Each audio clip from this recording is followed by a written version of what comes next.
Okay, good afternoon. കാണാമോ? ഇല്ല.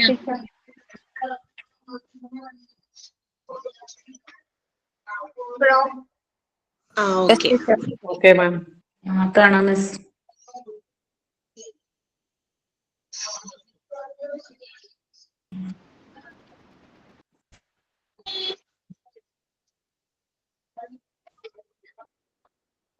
Okay, prayer.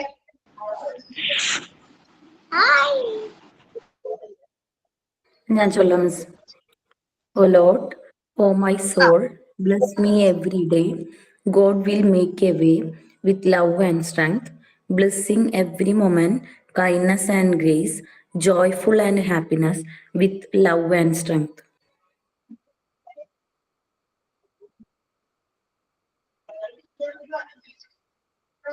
First name.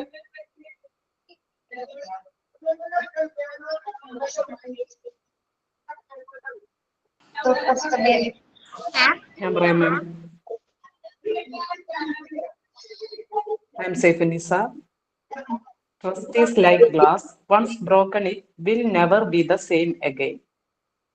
Thought of APJ Abdul Kalam. Very good afternoon, John. Good afternoon, ma'am. Good afternoon, miss.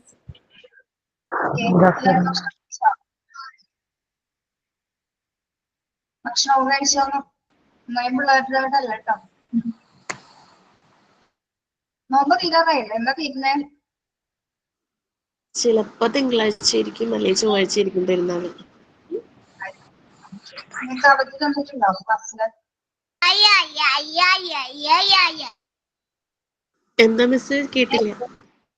അവധി തന്നിട്ടുണ്ടാവും, നിങ്ങളെ ചോദിച്ചായിരുന്നോ? ഇല്ല, ചോദിച്ചില്ല, ഒന്നും പറഞ്ഞിട്ടില്ല. ചോദിക്കാതെ തന്നെ തരാറുണ്ട് ടീച്ചർ, അതുകൊണ്ട് പിന്നെ ചോദിക്കാതെ. നമ്മള് കലണ്ടറിൽ ഓൾറെഡി എന്ന അവധിയാണ് അല്ലേ? അതെ.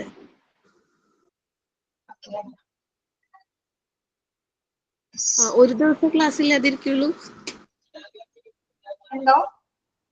അല്ല, ഒരു ദിവസം ലീവ് ഉണ്ടാവുള്ളൂ? ഒരു ദിവസം ആയിരിക്കുള്ളൂ, മിക്കവാറും തരാൻ വഴിയില്ല.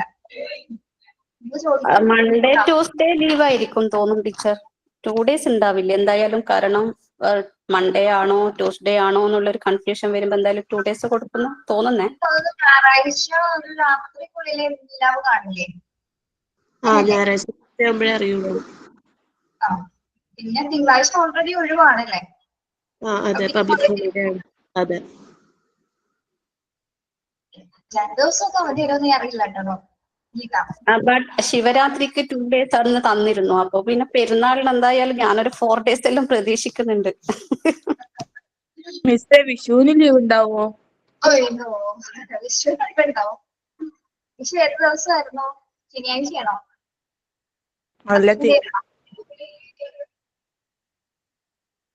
അറിയില്ല കേട്ടോ, അറിയില്ല. ലീവിന്റെ കാര്യം ശ്രദ്ധിക്കാൻ പറ്റില്ല.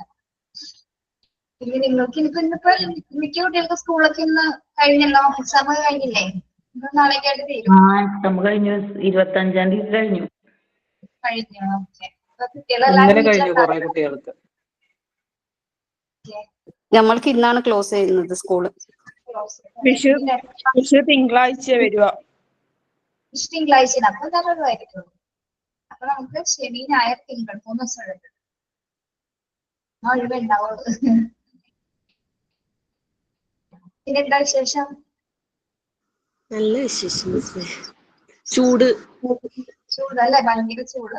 നമ്മളെ കണ്ടാ തന്നെ അറിയില്ലേ ചൂടത്തുനിന്ന് വന്നിരുന്നു. ഞാൻ ചോദിക്കാന്ന് വിചാരിച്ചിരുന്നു ടീച്ചർ, മുഖം ഇങ്ങനെ ഫുള്ള് ഇങ്ങനെ വെയിലത്തുനിന്ന് വന്നിട്ടൊരു കറുപ്പടിക്കുന്ന പോലെ തോന്നിയിരുന്നു. അതല്ല ഗീത, വെയിലത്ത് വന്നിട്ടൊന്നുമല്ല, രാവിലെ വന്നതാണ്. നമ്മളിവിടെ നെക്സ്റ്റ് കോൺവൊക്കേഷന്റെ പ്രോഗ്രാംസ് സ്റ്റാർട്ട് ചെയ്തിട്ടുണ്ട്. അപ്പൊ അതിന്റെ പ്രാക്ടീസ് ഒക്കെ ആയിരുന്നു. ക്ലാസ് ഒക്കെ ആയിരുന്നു. ഡാൻസ് ഉണ്ടോ മിസ്സിന്റെ? ഡാൻസ് ഉണ്ട്, എല്ലാവരും ഉണ്ട്, എല്ലാ ടീച്ചേഴ്സും ഉണ്ട്. അത് 12-ാം തീയതിയാണ്. നിങ്ങൾ കണ്ടിരുന്നില്ലേ? ബ്രോഷർ കണ്ടായിരുന്നു.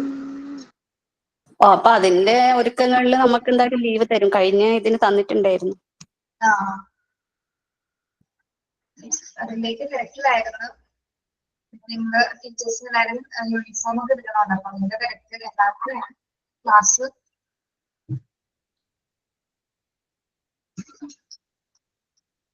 ചൂട് കൂടുതലാണല്ലോ. അതെ ടീച്ചർ. ഇനിയിപ്പോ ഏപ്രിൽ മെയ് കഴിഞ്ഞ പ്രാവശ്യമല്ലേ ഏറ്റവും കൂടുതൽ ചൂടുണ്ടായത്? അതെ മിസ്.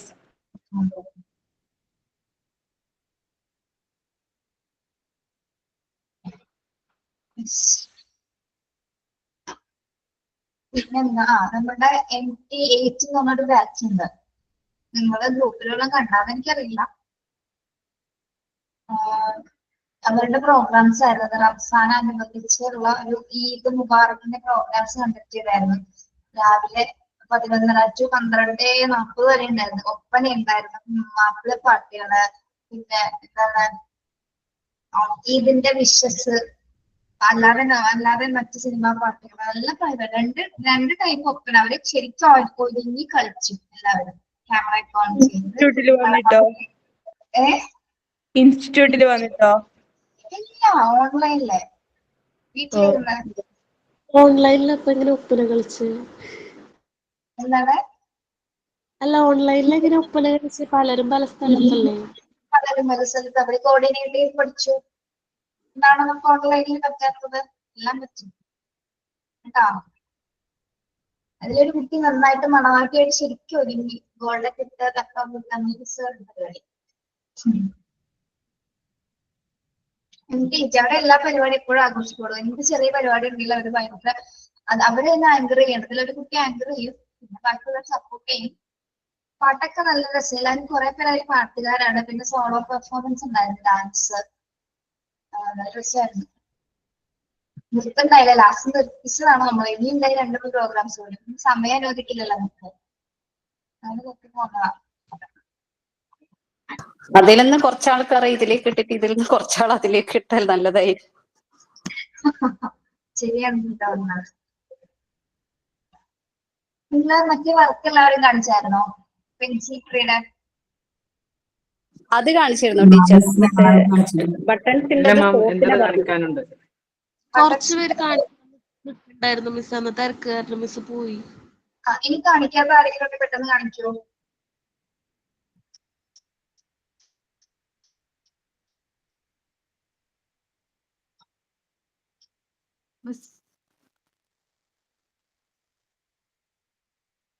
കാണുന്നില്ലല്ലോ. കാണുന്നില്ല കേട്ടോ. ബട്ടൺസിന്റെ കാണിക്കണ്ടേ? അല്ല, പെൻസിൽ ട്രീ അല്ല ആദ്യം പറഞ്ഞത്. അത് കാണിക്കാത്തവരുണ്ടെങ്കിൽ, ബട്ടൺസ് ചെയ്തവരുണ്ടെങ്കിൽ കാണിച്ചോ.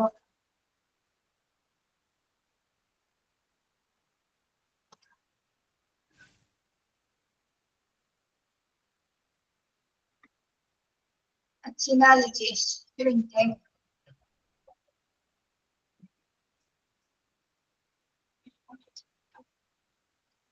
കാണുന്നില്ലല്ലോ. കാണുന്നില്ല. കാണാം. അടിപൊളി. ഒന്നും പറയാനില്ല.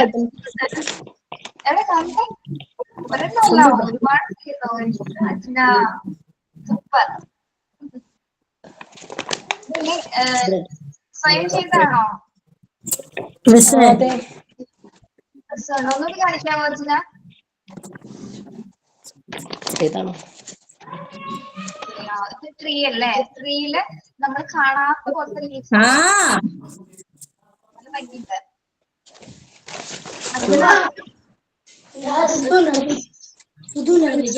നിൽക്കുന്ന ഫോട്ടോ അല്ലേ? ഓക്കെ. ശരി. വെരി ഗുഡ് അച്ഛന. Good effort. അഞ്ചിത ബട്ടൺ വെച്ച് അഞ്ചിത കാണും. ക്യാമറ ഓൺ അല്ലല്ലോ. ക്യാമറ ഓൺ ആണല്ലോ. ഓഫ് ചെയ്ത് ഓൺ ചെയ്തേ. എന്നെ കാണുന്നില്ല? കാണുന്നുണ്ടല്ലോ. ഞാൻ കാണിച്ചില്ല മിസ്സേ. കണ്ടില്ല എല്ലാരും? അച്ഛനെ പറഞ്ഞിട്ടുണ്ടെന്ന്. ഓക്കെ, ഗുഡ് എഫേർട്ട് എന്ന് പറഞ്ഞേ. കാണുന്നുണ്ടോ? അഞ്ചിതയുടെ കാണുന്നില്ല കേട്ടോ. അഞ്ചിത രാത്രിയെ കാണാം. രാധിക കാണില്ല.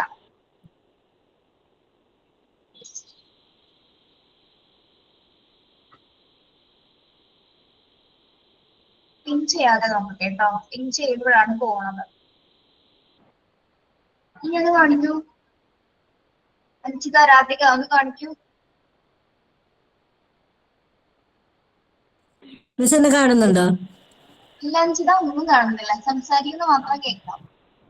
അയ്യോ, രാധികയുടെ കാണാം. രാധിക എന്താ ചെയ്തിരിക്കുന്നത്? കോഴിയില്ലേ? ക്ലിയർ അല്ല. കോഴിയല്ലേ? കോഴിയാണ്. ഞങ്ങൾക്കൊന്നും കാണാൻ പറ്റുന്നില്ല. ഒന്നും കാണുന്നില്ല.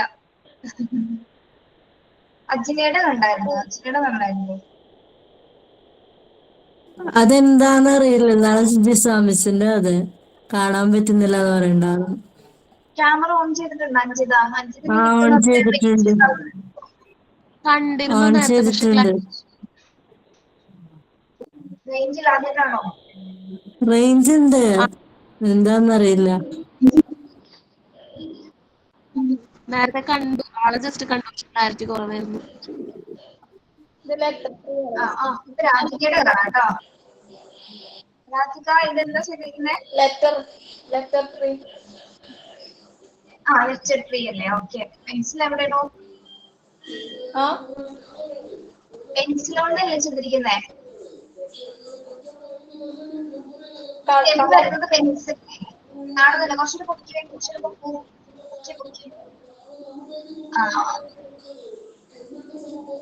രാധിക പറഞ്ഞത് ചെയ്തത് മാറിപ്പോയി കുറച്ച്. എന്താന്ന് മനസ്സിലായോ? പെൻസിൽ ട്രീ ആണ് ടീച്ചർ പറഞ്ഞത്. പെൻസിൽ ട്രീ, പെൻസിൽ കൊണ്ട് വരയ്ക്കാനല്ല, pencil tree. Pencil alphabetic tree ആണ് പറഞ്ഞത്. സ്റ്റെം വരുമ്പോ പെൻസിലിന്റെ ഷേപ്പാണ് വരുന്നത്. മനസ്സിലായോ? അങ്ങനെ ഉണ്ടോ? ഞാൻ ശ്രദ്ധിച്ചിട്ടില്ല. ഇല്ല, കുഴപ്പമില്ല കേട്ടോ. ഓക്കെ, നന്നായിട്ടുണ്ട് കേട്ടോ. ശരി. ഓക്കെ.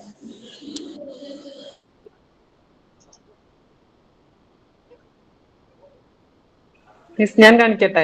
എന്തോ കാണിക്കും.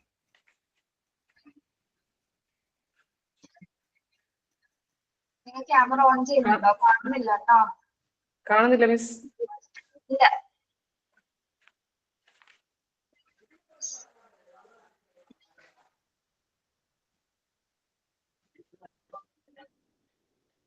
ഇപ്പൊ കാണാം.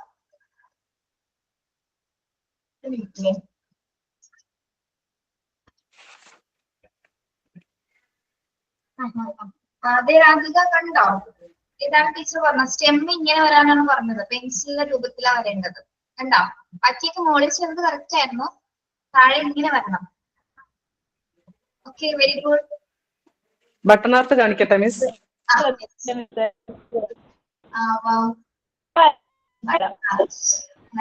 ഇത് ഫ്ലവർ വേസ് ആണോ ചെയ്തിരിക്കുന്നത്?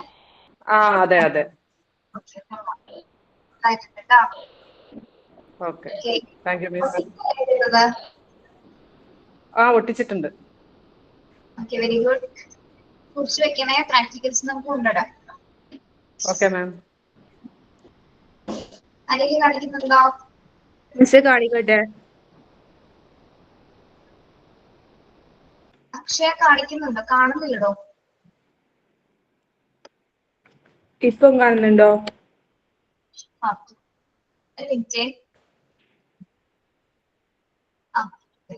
അക്ഷയ വേറെ തരത്തിൽ ചിന്തിച്ചു അല്ലേ? നമ്മളെല്ലാരും വരച്ചുള്ളത് വ്യത്യസ്തമായ അക്ഷയ വരച്ചിരിക്കുന്നു. നോക്കൂ, കൊള്ളാം. ക്രയോൺസ് കൊണ്ടാണോ ചെയ്തിരിക്കുന്നത്? അതെ. ഓക്കെ, ശരിടോ. Thank you miss. ഓക്കെ, ബാക്കി എല്ലാവരും കാണിച്ചിരുന്നല്ലേ? അഞ്ചിത ഇനി നെക്സ്റ്റ് ക്ലാസ്സിൽ കാണിച്ചാൽ മതി. ലക്ഷ്മി കാണാൻ പറ്റുന്നുണ്ടോ മിസ്? മിസ് ലക്ഷ്മി കാണുന്നില്ലല്ലോ. റേഞ്ച് കൊടുത്തുനിന്ന് കാണിക്കാമോ? അതെയോ, എന്താ അറിയില്ല. കാണുന്നില്ല. കാണുന്നില്ല. കേട്ടോ.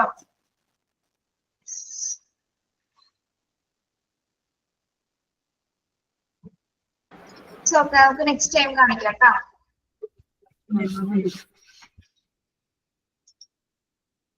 യെസ്, നമ്മുടെ യൂണിറ്റ് 7 എഡ്യൂക്കേഷൻ സൈക്കോളജി ആണ് എടുത്തുകൊണ്ടിരുന്നത് അല്ലേ? Yes teacher. അതെ മിസ്സേ. യെസ്, കുറച്ച് ഭാഗങ്ങൾ പറഞ്ഞു. എല്ലാവരും പറഞ്ഞില്ലേ? ആ 2 പോയിന്റ് കഴിഞ്ഞു. Thus, education psychology is primarily concerned with understanding the process of teaching and learning that plays within formal surroundings and developing ways of improving those methods. It's cover important topics like learning theory, teaching methods, motivations, cognitive, emotional, and moral development, parent-child relationship, etc. So, education സൈക്കോളജിയിൽ എന്തെല്ലാം കാര്യങ്ങളാണ് include ചെയ്തു വരുന്നത്? മെയിനായിട്ട് നമ്മളത് പഠിക്കുന്നത് understanding the process of teaching and learning അല്ലെ? Education psychology എന്ന് പറഞ്ഞ എന്താണ്? Study of teaching and learning അല്ലെ? ടീച്ചിങ്ങിനെയും ലേണിങ്ങിനെ കുറിച്ചിട്ടുള്ള ഒരു പഠനമാണ് എന്ത് എഡ്യൂക്കേഷൻ സൈക്കോളജി എന്ന് പറയുന്നത്.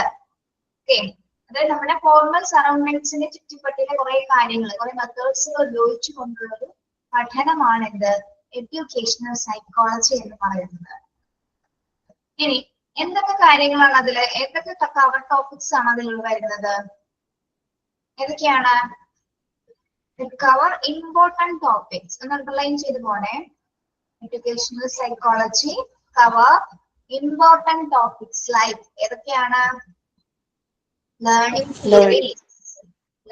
Theories, teaching methods, motivations, cognitive, emotional, and moral development, parent-child relationship, etc. ഇതൊക്കെയാണ് ലേണിംഗ് തിയറീസ് അല്ലേ? ഈ എഡ്യൂക്കേഷൻ സൈക്കോളജിയിലാണ് നമ്മൾ ലേണിംഗ് തിയറികൾ, പല സൈക്കോളജിസ്റ്റുകളും ലേണിംഗ് തിയറീസ് പഠിക്കുന്നത്. Trial and error theory, behaviour theories, connection, പിന്നെന്താണ് പേഴ്സണാലിറ്റി തിയറീസ് ഒക്കെ വരുന്നത് എന്തിലാണ്? ലേണിംഗ് തിയറീസിലാണ് ഉൾപ്പെടുന്നത്. അപ്പോൾ ലേണിംഗ് തിയറി നമ്മള് ട്രയൽ ആൻഡ് എറർ തിയറി എന്ന് പറഞ്ഞൊരു തിയറി ഉണ്ട്, പഠിച്ചവർക്ക് അറിയാൻ സാധിക്കും. പഠിച്ചിട്ടുണ്ടോ നിങ്ങള് trial and error theory? E.L. തൊണ്ടേക്കിന്റെ പഠിച്ചിട്ടുണ്ടോ? No teacher. യെസ്, അതൊരു ശ്രമ പരാജയ സിദ്ധാന്തമാണ്. ഞാൻ ജസ്റ്റ് ഒന്നൊരു ഇൻട്രൊഡക്ഷൻ പോലെ പറയാം. അദ്ദേഹം E.L. തൊണ്ടേക്ക് എന്ന് പറഞ്ഞ സൈക്കോളജിസ്റ്റ് ആണ്. സൈക്കോളജിസ്റ്റ് അല്ല അദ്ദേഹം, ശരിക്കും ശരി സൈക്കോളജിസ്റ്റ് ആണ്. അദ്ദേഹം ഒരു പൂച്ചയാണ്. ഇവിടെ നമ്മുടെ പല സൈക്കോളജിസ്റ്റുകളും ആദ്യം പരീക്ഷണങ്ങൾ നടത്തിയിരിക്കുന്നത് എന്തിലാണ്? മനുഷ്യരിലല്ല അല്ലെ? ആദ്യ പരീക്ഷണങ്ങളെല്ലാം അവരെ മൃഗങ്ങളിലാണ് പരീക്ഷിച്ചിരിക്കുന്നത്. അപ്പൊ ഈ ലേണിംഗ് തിയറിയിൽ ആദ്യത്തെ തിയറിയുടെ പേരാണ് എന്ത്? തിയറീസിൽ വരുന്ന ഒരു തിയറിയാണ് എന്താണ്? Trial and error theory. ആ പേരിൽ നിന്ന് നമുക്ക് മനസ്സിലാക്കാം. ട്രയൽ എന്താണ്? ട്രയൽ ചെയ്യാന്ന് പറഞ്ഞ എന്താ? പരീക്ഷണം നടത്താൻ. ഇറർ എന്താണ്? തെറ്റ് തിരുത്താനുള്ള. അതായത് ഒരു ശ്രമ പരാജയ സിദ്ധാന്തമാണ് അദ്ദേഹം കണ്ടെത്തിയത്. ശ്രമ പരാജയ സിദ്ധാന്തം, ട്രയൽ ആൻഡ് എറർ തിയറി. അത് ആരിലാണ് പരീക്ഷിച്ചത്? അദ്ദേഹം ഒരു പൂച്ചയിലാണ് പരീക്ഷിച്ചത്. ഓക്കെ, അതായത് പൂച്ചേനെ ഒരു ചെറിയൊരു ബോക്സ് എന്ന് പറഞ്ഞാൽ ഒരു വളരെ ഡിഫിക്കൽട്ട് ആയിട്ടുള്ള ബോക്സ് ആണ്. ആ ബോക്സിനുള്ളില്, അതായത് കാണാൻ പറ്റും ഗ്രില്ല് പോലത്തെ ഒരു ബോക്സ്, അതില് എന്താണ് പൂച്ചേനെ അതിന്റെ അകത്താക്കി പൂട്ടിയിടുന്നു. പൂട്ടിയിട്ടതിന് ശേഷം ആ ബോക്സ് പ്രത്യേകതരം രീതിയിലാണ് ഇത് തയ്യാറാക്കപ്പെട്ടിരിക്കുന്നത്. ആ ബോക്സിന് കുറച്ച് അകലെയായിട്ട്, അതായത് ഒരു പൂട്ട് കഴിഞ്ഞ് ആ ബോക്സിന് ഒരു പൂട്ടുണ്ട്, ഒരു ലോക്ക് ഉണ്ട്. ആ ലോക്കിന് കുറച്ച് അകലെയായിട്ട് ഒരു ബോക്സില്, ഒരു ചെറിയൊരു പാത്രത്തില്, ബോക്സ് അല്ല ചെറിയൊരു പാത്രത്തിൽ എന്ത് വെക്കുന്നു? ഒരു മീൻ വെക്കുന്നു. പൂച്ചയും മീനും തമ്മിലുള്ള ബന്ധം അറിയാലോ നമുക്ക്. പൂച്ചയെ ഏറ്റവും കൂടുതൽ ആകർഷിക്കുന്ന ഒരു വസ്തുവാണത് അല്ലെ, മീൻ. ഓക്കെ, അപ്പൊ കൂട്ടിൽ അകപ്പെട്ട പൂച്ച കുറെ സമയം കഴിയുമ്പോഴാണ് ഈ മീൻ കൊണ്ടുവന്ന് വെക്കുന്ന ആ സ്മെല്ല് മനസ്സിലാക്കും അല്ലെ? സ്മെല്ലിലൂടെയാണ് പൂച്ച മീൻ ഉണ്ടെന്ന് മനസ്സിലാക്കുന്നത്. പക്ഷെ എന്തൊക്കെ ചെയ്താലും പൂച്ചയ്ക്ക് ആ കൂടിനുള്ളിൽ പുറത്ത് കിടക്കാനായിട്ട് സാധിക്കില്ല. ഓക്കെ, പൂച്ച പല രീതിയിലുള്ള പരീക്ഷണങ്ങൾ നോക്കി. ആ കൂട്ട് പൊളിച്ചാൽ മാത്രമേ, ലോക്ക് ഓപ്പൺ ചെയ്താൽ മാത്രം അതിന്റെ അകത്തേക്ക് ചെല്ലാൻ പറ്റുള്ളൂ. പക്ഷെ എങ്ങനെ ചെയ്തിട്ടും ആ ലോക്ക് ഓൺ ചെയ്യാൻ പറ്റുന്നു. പല രീതിയിൽ അത് ആ തിയറി എന്ന് പറഞ്ഞാൽ വളരെ ചെറുതായിട്ട് പറയാം. വലിയൊരു തിയറിയാണ് ഞാൻ ഇത്ര ചെറുതായി പറയുന്നത് കേട്ടോ. ലേണിംഗ് തിയറിയാണ്. എന്താണ് പക്ഷെ പല പ്രാവശ്യം പരിശ്രമിച്ചു അതാണ് നമ്മളതിനെ ട്രയൽ ആൻഡ് എറർ തിയറി എന്ന് പറയുന്നത്. ശ്രമപരാജയ സിദ്ധാന്തം. വീണ്ടും പരീക്ഷണത്തിൽ നിന്ന് എന്താണ് പൂച്ച പിന്നോട്ട് കൊണ്ട് പോയിക്കൊണ്ടിരിക്കുകയായിരുന്നു. പിന്നീട് ഏതോ ഒരു ഘട്ടത്തില്, അതായത് ശ്രമിച്ച് ഏതോ ഒരു ഘട്ടത്തിൽ എന്ത് സംഭവിച്ചു? പോട്ട് പൊളിച്ച ലോക്ക് പൊളിച്ച് എന്താണ് പൂച്ച മീൻ കഴിച്ചു. ഇതാണ് ട്രയൽ ആൻഡ് എറർ തിയറി. നമ്മുടെ സൈക്കോളജി, നമ്മുടെ എന്താ പറയാ, അതിൽ ഒരുപാട് സ്റ്റേജസ് വരുന്നുണ്ട്. നിങ്ങളത് നിങ്ങൾക്കത് പഠിക്കാനൊന്നുമില്ലെങ്കിൽ ഞാൻ പറഞ്ഞു തന്നാണ്. അങ്ങനെ ലേണിംഗ് തിയറീസുകൾ നമുക്കുണ്ട്. ഓക്കെ, അപ്പൊ നമ്മുടെ എഡ്യൂക്കേഷൻ സെറ്റിംഗ്സുമായിട്ടാണ് അത് കണക്ട് ചെയ്ത് വരുന്നത്. അതിന്റെ എഡ്യൂക്കേഷണൽ പ്രാധാന്യം എന്തൊക്കെയാണ് ആ തിയറിയിൽ വരുന്നത്. അങ്ങനെ ഇത് കൂടാതെ തന്നെ പല തിയറീസ് ഉണ്ട്. പിന്നെ ബിഹേവിയറൽ തിയറീസ് വരുന്നുണ്ട്. അത് പരീക്ഷണം നടത്തിയിരിക്കുന്നത് അത് ഇവാൻ പാലോ എന്നൊരു സൈക്കോളജിസ്റ്റ് ആണ്. അദ്ദേഹം പരീക്ഷണം നടത്തിയിരിക്കുന്നത് ആരിലാണ്? പട്ടിയിലാണ്. ഓക്കെ, പട്ടിയിലാണ് അദ്ദേഹം പരീക്ഷണം നടത്തിയത്. നിങ്ങൾ കേട്ടിട്ടുണ്ടാവാം പട്ടിയിലെ സലൈവ എന്ന് കേട്ടിട്ടുണ്ടോ നിങ്ങൾ? Saliva, teacher. ഉമിനീര്. അതുമായി ബന്ധപ്പെട്ട ഒരു കണക്ഷൻ തിയറിയാണ്. ഇതൊരു കണക്ഷൻ തിയറിയാണ്. അതായത് ഈ പട്ടിയുള്ള സമയത്ത് ആദ്യം ബെല്ലടിക്കുന്ന സമയത്ത് പട്ടിയുടെ വായിൽ നിന്ന് എന്താണ് സലൈവ വരുന്നില്ല. അതിനുശേഷം പിന്നെയും ബെല്ലടിക്കും. ഒരു മണി ബെൽ മീൻസ് ഒരു മണിയാണ്. അതടിക്കുന്ന സമയത്ത് പിന്നെയും എന്താണ് പട്ടിയുടെ വായിൽ നിന്ന് സലൈവ വരുന്നില്ല. അതിനുശേഷം ഫുഡും ബെല്ലും കൂടി വെക്കുന്ന സമയത്ത് എന്താണ് ഒരുമിച്ച് പട്ടിയുടെ വായിൽ നിന്ന് സലൈവ വരുന്നത്. അപ്പൊ പട്ടിയിൽ എങ്ങനെയാണ് റെസ്പോൺസ് വരുന്നത്? അത് മണിയുടെ ശബ്ദം പല പ്രാവശ്യം കേട്ടപ്പോ പട്ടിക്ക് എന്താണ് സലൈവ വന്നില്ല. എന്ത് കണ്ടപ്പോഴാണ് സലൈവ വരാൻ തുടങ്ങിയത്? ഫുഡ് കണ്ടപ്പോഴാണ് അല്ലെ? ഫുഡ് കണ്ടപ്പോഴാണ്. പിന്നീട് എത്ര പ്രാവശ്യം മണിയടിച്ചാലും എന്താണ് അങ്ങനെ എത്ര പ്രാവശ്യം ഫുഡ് കാണിക്കാണ്ടേ മണിയടിച്ചാലും എന്താണ് പട്ടിയുടെ വായിൽ നിന്ന് സലൈവ ഇങ്ങനെ വന്നുകൊണ്ടേയിരിക്കും. അതൊരു കണക്ഷണൽ തിയറിയാണ്. എങ്ങനെയാണ് ഒരാളിലെ റെസ്പോൺസ് ഉണ്ടാവുന്നത്, എങ്ങനെയാണ് സ്റ്റിമുലസ് റെസ്പോൺസ് ഉണ്ടാക്കിയെടുക്കുന്നത് എന്നതുമായി ബന്ധപ്പെട്ട് വരുന്ന സൈക്കോളജിക്കൽ തിയറീസ് ആണ്. അതൊക്കെ നമ്മൾക്ക് പഠിക്കാനുണ്ട് സൈക്കോളജിയിൽ. ഓക്കെ, അങ്ങനെ ഒരുപാട് തിയറികൾ വരുന്നുണ്ട്. അതാണ് ലേണിംഗ് തിയറീസ്. ഇപ്പൊ രണ്ടെണ്ണം ജസ്റ്റ് ഒരു എക്സാമ്പിൾ പോലെ പറഞ്ഞെന്നുള്ളൂ കേട്ടോ. ഇവരെല്ലാം ആദ്യം നടത്തിയിരിക്കുന്നതെല്ലാം മനുഷ്യരിൽ ആദ്യം ഒന്നും തന്നെ ചെയ്തിട്ടില്ല. ആദ്യം പരീക്ഷണമെല്ലാം ആരിലായിരുന്നു? മൃഗങ്ങളിലാണ് എല്ലാ സൈക്കോളജിസ്റ്റുകൾ ആദ്യ പരീക്ഷണങ്ങൾ നടത്തിയത്. അതിനുശേഷമാണ് മനുഷ്യരിൽ ആ പരീക്ഷണങ്ങൾക്ക് ചുവടുവെച്ചത്. ഓക്കെ, ഒത്തിരി ലേണിംഗ് തിയറീസ് ഉണ്ട്. 5-6 തിയറീസ് ഒക്കെ നമുക്ക് പഠിക്കാനുണ്ട്. നിങ്ങൾക്ക് അതൊന്നും വരുന്നില്ല. ഞങ്ങൾ PhD പഠിച്ച സമയത്ത് എല്ലാ തിയറീസും പഠിച്ചിട്ടുണ്ടായിരുന്നു. പിന്നെ നമ്മുടെ ലൈഫ് സിറ്റുവേഷൻ ആയിട്ട് ബന്ധപ്പെട്ട് വരുന്ന ഒരു തിയറി ഉണ്ട്. ഡെവലപ്മെന്റൽ തിയറിയാണ്. എറിക് എച്ച് എറിസന്റെ ഒരു തിയറി ഉണ്ട്. അതിൽ നമ്മുടെ ലൈഫ് സ്റ്റേജസ് ആണ് അതിൽ പഠിക്കുന്നത്. ശരിക്കും പറഞ്ഞാൽ നമ്മൾ ആ സ്റ്റേജുകൾ പഠിക്കുകയാണെങ്കിൽ നമ്മളിപ്പോ ഏത് സ്റ്റേജിലാണ് നിൽക്കണമെന്ന് കൃത്യമായിട്ട് അറിയാൻ പറ്റും. ആ സ്റ്റേജ് ശരിക്കും പറഞ്ഞാൽ ഒരു 65 വരെ ഉള്ളൂ. 65 ഏജ് എബോവ് വരെ ഉള്ളൂ ആ സ്റ്റേജസിൽ എന്ന് പറയുന്നത് കേട്ടോ. അപ്പൊ എന്ന് വെച്ചാൽ ശരിക്കും പറഞ്ഞാൽ സ്റ്റേജ് പഠിക്കുമ്പോൾ നമുക്ക് ഭയങ്കര ബുദ്ധിമുട്ട് തോന്നും. കാരണം നമ്മുടെ ഒരുവിധം സ്റ്റേജൊക്കെ നമ്മൾ കഴിഞ്ഞു എന്നുള്ളൊരു തോന്നൽ നമ്മൾ എത്തും. കാരണം ഫസ്റ്റ് സ്റ്റേജ് മുതൽ ഇപ്പൊ ഞാൻ പറഞ്ഞില്ല ലാസ്റ്റ് സ്റ്റേജ് ആണ് അദ്ദേഹത്തിന് 65 എബോവ് എന്നുള്ളത്. നമ്മുടെ ഏജിന്റെ 65 വയസ്സിന് മുകളിലുള്ള ഒരു സ്റ്റേജ്. അത്രയും സ്റ്റേജ് വരെ അദ്ദേഹം തന്നെ കാറ്റഗറൈസ് ചെയ്ത് വെച്ചിരിക്കുകയാണ്. അപ്പൊ അദ്ദേഹം പറഞ്ഞ അതേപോലെ തന്നെയാണ് നമ്മുടെ ഓരോ ലൈഫിലും നടന്നിരിക്കുന്നത്. തിയറിയിലെ 8 സ്റ്റേജാണ് അദ്ദേഹം വിവരിക്കുന്നത് നമ്മുടെ ലൈഫ് സ്റ്റേജിൽ. അതായത് നമ്മളുടെ ഓരോ ഹ്യൂമൻ ഡെവലപ്മെന്റ് 8 സ്റ്റേജസ് ആണ് അദ്ദേഹം നമ്മൾക്ക് അതിൽ വിവരിക്കുന്നത്. അപ്പൊ ചില സമയത്ത് വായിക്കുമ്പോൾ ഏകദേശം ഏതാണ്ട് ഒരു 5 സ്റ്റേജ് 6 സ്റ്റേജ് ഒക്കെ നമ്മൾ കഴിഞ്ഞു എന്ന് നമുക്കത് 5 സ്റ്റേജ് മാക്സിമം കഴിഞ്ഞു നമുക്ക് മനസ്സിലാവും. അതാണ് ആ തിയറിയുടെ പ്രത്യേകത. ലൈഫ് റിലേറ്റഡ് തിയറിയാണ്. ഓരോ ഹ്യൂമൻസിന്റെയും അതായത് ജീവിതത്തിന്റെ നമ്മുടെ ജീവിതത്തിന്റെ ഓരോ ഘട്ടങ്ങൾ വ്യക്തമാക്കി തന്നിരിക്കുന്ന ഒരു സ്റ്റേജസ് ആണ് എറിക് എച്ച് എറിസന്റെ തിയറി എന്ന് പറയുന്നത്. ഓക്കെ, അപ്പൊ എന്തെങ്കിലും ഒരു സമയം ഉണ്ടെങ്കിൽ ഞാൻ ആ തിയറി ചെറുതായിട്ട് അവതരിപ്പിക്കാൻ പറ്റുമെങ്കിൽ ഞാൻ നിങ്ങൾക്ക് ഏതെങ്കിലും ഒരു ദിവസം പറഞ്ഞുതരാം കേട്ടോ. അറിഞ്ഞിരിക്കുന്നത് നല്ലതാണ്. ഉഷ പഠിച്ചിട്ടുണ്ടോ തിയറി? എറിക് എച്ച് എറിസന്റെ തിയറി പഠിച്ചിട്ടുണ്ടോ? ഇല്ല. അത് ടീച്ചർ കുറച്ചെടുത്തിട്ടുണ്ടായിരുന്നു. ഒരു 8 സ്റ്റേജ് ആയിട്ടുള്ള ഇത് ഒരു 0 to 1.5 years പറഞ്ഞിട്ട് പിന്നെ അങ്ങനെയുള്ള അതാണ് അതല്ല, അത് ആരുടെ തിയറിയാണ്? നമ്മൾ പിയാഷയുടെ തിയറി അല്ലേ പഠിച്ചത്? കൊഗ്നിറ്റീവ് ഡെവലപ്മെന്റിലെ കാര്യമാണ് പഠിച്ചത് അല്ലെ? അതല്ല, നമ്മുടെ ലൈഫ് സ്റ്റേജ്, ഓരോ മനുഷ്യന്റെ ഘട്ടങ്ങളുള്ള സ്റ്റേജ് ആണ്. അതാണ് എറിക്കച്ച് എഡിസൺ എന്നാണ് അദ്ദേഹത്തിന്റെ പേര്. യൂട്യൂബിലൊക്കെ ഇഷ്ടം പോലെ കാണാൻ പറ്റും. എന്താണ് കുറെ സമയം എടുക്കണം അത് കണ്ട് മനസ്സിലാക്കണം. ഓക്കെ, അപ്പൊ നമ്മളിവിടെ പറയാൻ വന്നത് എന്തുകൊണ്ടാണ്? ഒരുപാട് തിയറീസ്, അത് ഏതിലാണ് വരുന്നത്? എഡ്യൂക്കേഷൻ സൈക്കോളജിയിലാണ് ഇത്തരത്തിൽ നമ്മൾ തിയറീസുകൾ ഉൾപ്പെടുത്തുന്നത്, പ്രത്യേകിച്ച് learning theories. Okay, learning theories ഒന്നോ രണ്ടെണ്ണത്തിലല്ല ഒതുങ്ങുന്നത്. ഒരു വലിയ പുസ്തകങ്ങളിൽ പോലും ഒതുങ്ങാത്തത്ര തിയറീസുകൾ നമുക്ക് സൈക്കോളജിസ്റ്റിൽ കണ്ടെത്തിയിട്ടുണ്ട്. ഓക്കെ, നെക്സ്റ്റ് വരുന്നത് ടീച്ചിങ് മെത്തേഡ്സ്. എന്തൊക്കെ മെത്തേഡ്സുകൾ ഉണ്ടാവും നമുക്ക്? ടീച്ചിങ് മെത്തേഡ്സുകൾ എന്തൊക്കെയാണ്?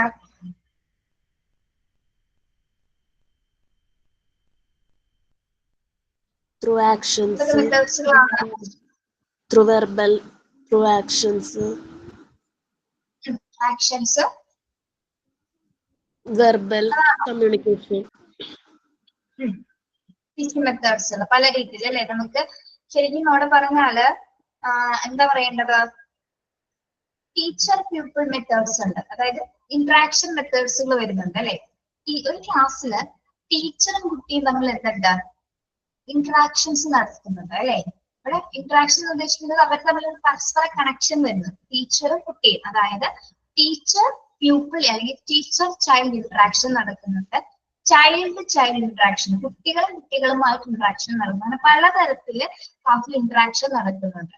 അതോടൊപ്പം തന്നെ എന്താണ്? ടീച്ചേഴ്സ് പല മെത്തേഡ്സുകൾ അവിടെ അപ്ലോഡ് ചെയ്യുന്നുണ്ട്. എന്തൊക്കെ മെത്തേഡ്സുകളാണ് ടീച്ചേഴ്സ് ക്ലാസ്സിൽ ഉപയോഗിക്കുന്നത്? എന്തൊക്കെ മെത്തേഡ്സ് ഉപയോഗിക്കാം? പറയൂ. ടീച്ചിങ് മെത്തേഡ്സ് എന്തൊക്കെയാണ്? ഗെയിംസിലൂടെ Through പഠിപ്പിക്കാം, rhymes, through stories, using charts, charts, abacus, and shape, triangle, rectangle, that shape, keeping shape. Then the chart, many charts. Charts, shapes, പിന്നെ Then activity method. Activity method. Without the chart also children will do. Action words taught with the action, and one line children will do the action, other will carry the singing means one will sing and the other one will carry the cards, like that. Yes, very good. Okay, ഇനി ഞാൻ ചോദിക്കട്ടെ, ഇവിടെ lecture method ഉപയോഗിക്കുന്നുണ്ടോ? Lecture method ചെറിയ കുട്ടികളുടെ അടുത്ത് അത്രയ്ക്ക് നമുക്ക് യൂസ്ഫുൾ ആയിരിക്കില്ല ലെക്ചർ മെത്തേഡ്. ലെക്ചർ മെത്തേഡ് ഇവിടെ ഉപയോഗിക്കാൻ പറ്റുമോ നമുക്ക് മോണ്ടിസോറിയില്? പറ്റില്ല. ഇല്ല. പറ്റില്ല അല്ലേ? Yes, very good. അവിടെ ആക്ഷൻ മെത്തേഡ്സുകളാണ് വരുന്നത് അല്ലേ? പിന്നെ റോൾ പ്ലേസ് ചെയ്യാൻ പറ്റുമോ? Role plays method, role play പറ്റും. യെസ്, ഏതൊക്കെയാണ്? റോൾ പ്ലേ, പിന്നെ ആക്ഷൻ സോങ്സുകള്, പിന്നെന്താണ്? സ്റ്റോറീസ്, ഗെയിംസ് വരാം, പിന്നെ ആക്ടിവിറ്റീസ് വരാം.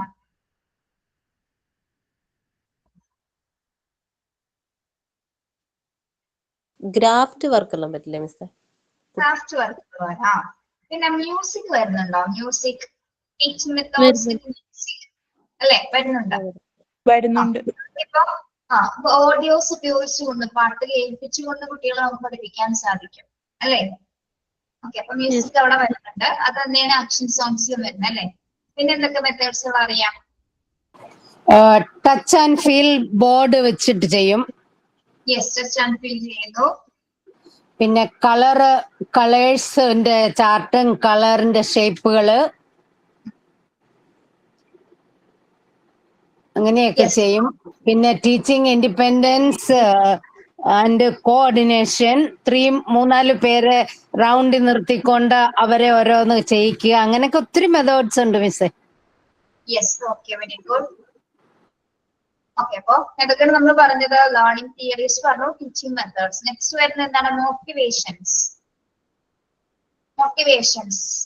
എന്താണ്?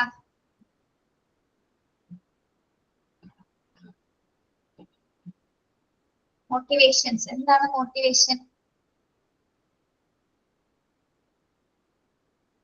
എഡ്യൂക്കേഷണൽ സൈക്കോളജിയില് കവർ ടോപ്പിക്കില് മെയിൻ ടോപ്പിക്കിൽ വരുന്ന ഒന്ന് തന്നെയാണ് എന്താ മോട്ടിവേഷൻ. കുട്ടികളെ മോട്ടിവേറ്റ് ചെയ്യാനുള്ള നമ്മള് നിങ്ങള് ഈ മെത്തേഡ്സ് പറഞ്ഞപ്പോ ഒരു മെത്തേഡ് വിട്ടുപോയി, പറഞ്ഞില്ലല്ലോ. സ്റ്റോറി ടെല്ലിംഗ് മെത്തേഡ് പറഞ്ഞില്ലല്ലോ. പറഞ്ഞിരുന്നു. പറഞ്ഞോ? Okay, yes, story telling methods. Okay, motivations. Motivation എന്ന് പറയുമ്പോൾ കുട്ടികൾക്ക് നമുക്ക് മോട്ടിവേറ്റ് ചെയ്യാൻ പറ്റുമോ? കുട്ടികളെ നമുക്ക് ചെറിയ കുട്ടികളാണ്. കാണിച്ചു കൊടുത്ത് റോൾ മോഡൽ പോലെ നമ്മൾ ഓരോന്ന് ചെയ്യുന്നത് കണ്ടിട്ട് കുട്ടികൾ ഓട്ടോമാറ്റിക്കലി സെൽഫായിട്ട് മോട്ടിവേറ്റഡ് ആവും. Yes, very good. അതെ, വെരി ഗുഡ്. അല്ല, ഒന്നുകൂടി പറഞ്ഞ ഫാത്തിമ. നമ്മള് എന്തെങ്കിലും ഒരു കാര്യം അവരുടെ മുന്നിൽ നിന്ന് ചെയ്യുന്നത് കണ്ടിട്ട് അവർ സെൽഫായിട്ട് മോട്ടിവേറ്റഡ് ആവും. സെൽഫ് മോട്ടിവേഷൻ വരും അവർക്ക് നമ്മൾ ചെയ്യുന്നത് കണ്ടിട്ട്. അപ്പൊ നിങ്ങളൊരു ടീച്ചറാണ്, നിങ്ങൾ ക്ലാസ്സിൽ ചെയ്യുന്ന കുറെ ആക്ടിവിറ്റീസ് നിങ്ങൾ കാണിച്ചു കൊടുക്കും കാര്യങ്ങള് കുട്ടികൾ എന്ത് ചെയ്യുന്നുണ്ട്? ഒബ്സർവ് ചെയ്യുന്നു. നമുക്കൊരു മോട്ടിവേഷൻ അവിടെ കിട്ടുകയാണ് അല്ലെ? അത് കുഞ്ഞുങ്ങൾ എന്ത് ചെയ്യും?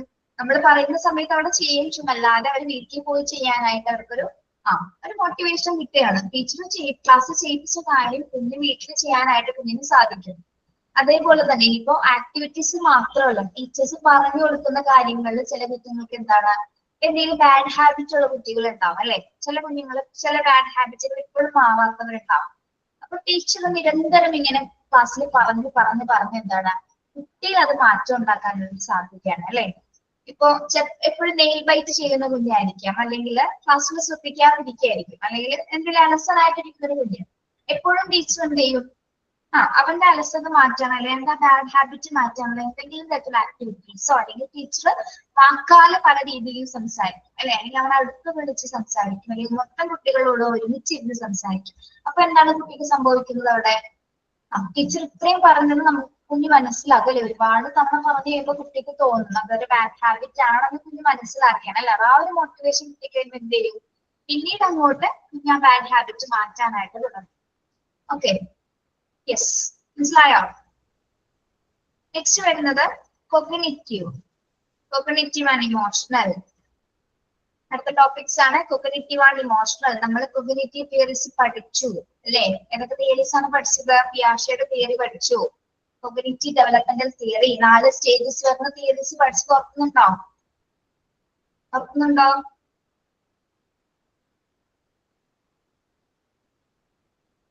4 സ്റ്റേജ് വരുന്ന തിയറീസ്. Yes teacher.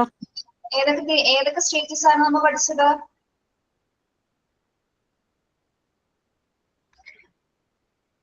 മറന്നുപോയോ? ഇനാക്റ്റീവ് സ്റ്റേജ് അതാണോ? ഐക്കോണിക് സ്റ്റേജ് അതല്ല. സെൻസറി മോട്ടോർ സ്റ്റേജ്,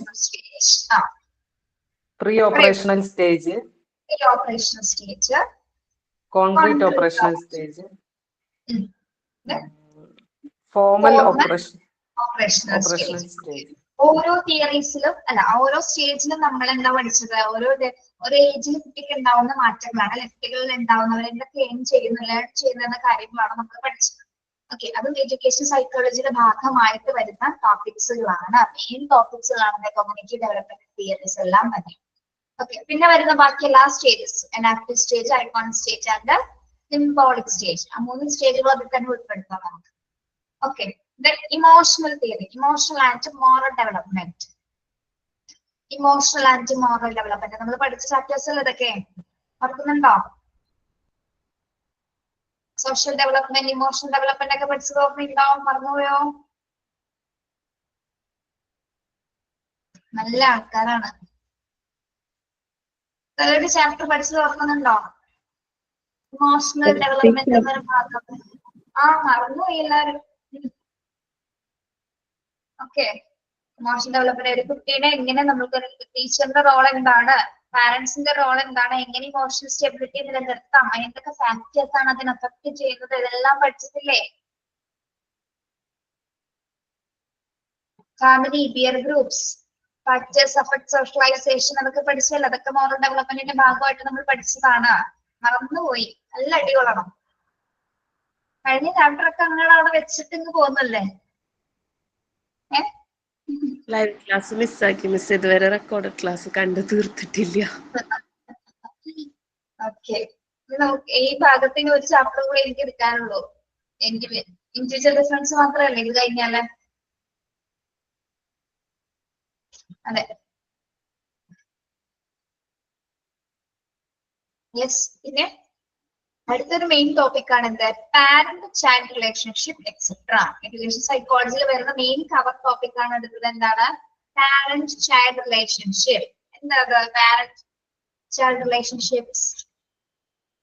രക്ഷകർത്ത കുട്ടി ബന്ധങ്ങൾ അല്ലെ? രക്ഷകർത്താവും കുട്ടികളും തമ്മിലുള്ള ഒരു ബന്ധം. അതും എഡ്യൂക്കേഷൻ സൈക്കോളജിയുടെ മെയിൻ കവർ ടോപ്പിക് ആണ്. ടീച്ചേഴ്സും സ്റ്റുഡൻസും എന്നതുപോലെ തന്നെ എന്താണ്? പാരന്റ്സും ചൈൽഡും തമ്മിലുള്ള റിലേഷൻഷിപ്പ് ഉണ്ട് അല്ലെ? അതിനെ കുറിച്ചിട്ടും എഡ്യൂക്കേഷൻ സൈക്കോളജിയിൽ വിശദമായിട്ട് എന്താണ് പല തിയറീസിലും പറയുന്നുണ്ട്. ഓക്കെ, അപ്പൊ നമ്മളിപ്പോ പറഞ്ഞ എന്താണ്? എഡ്യൂക്കേഷൻ സൈക്കോളജിയിലെ മെയിൻ ടോപ്പിക്സുകളാണ്. Okay,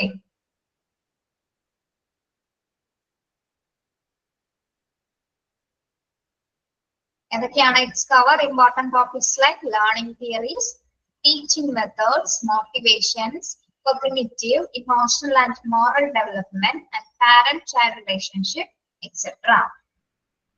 Okay. Next, another.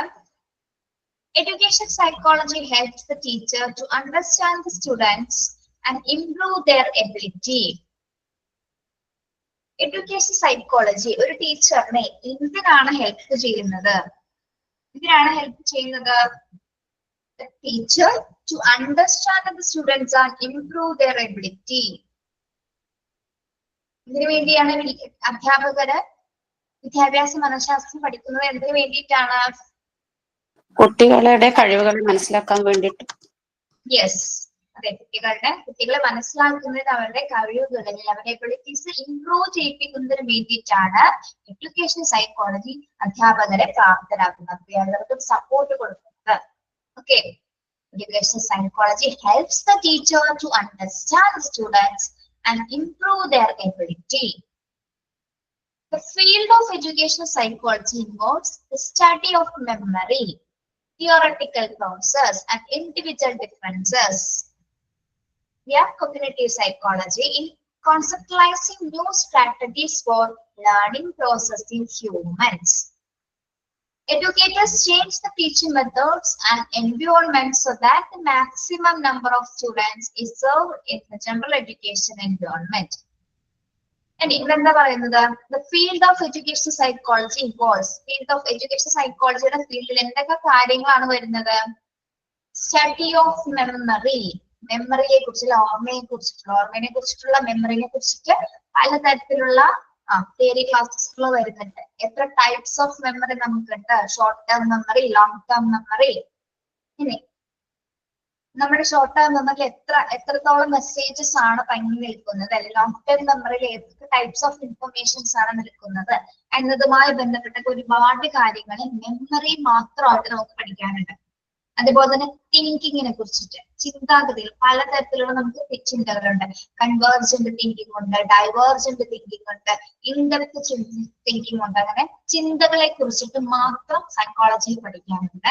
അതേപോലെ തന്നെ എന്താണ് മെമ്മറിനെ കുറിച്ചിട്ട്.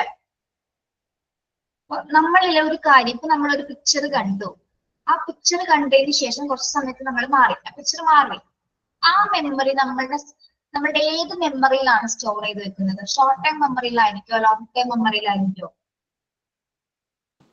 ഷോർട്ട് ടൈം മെമ്മറിയിലായിരിക്കും അല്ലെ? അപ്പൊ കണ്ട കാഴ്ച കുറച്ച് സമയമെങ്കിലും തങ്ങി നിൽക്കും. ഏകദേശം ഒരു 30 സെക്കൻഡ്സോളം തങ്ങി നിൽക്കുന്നത് ഷോർട്ട് ടൈം മെമ്മറിയിലായിരിക്കും.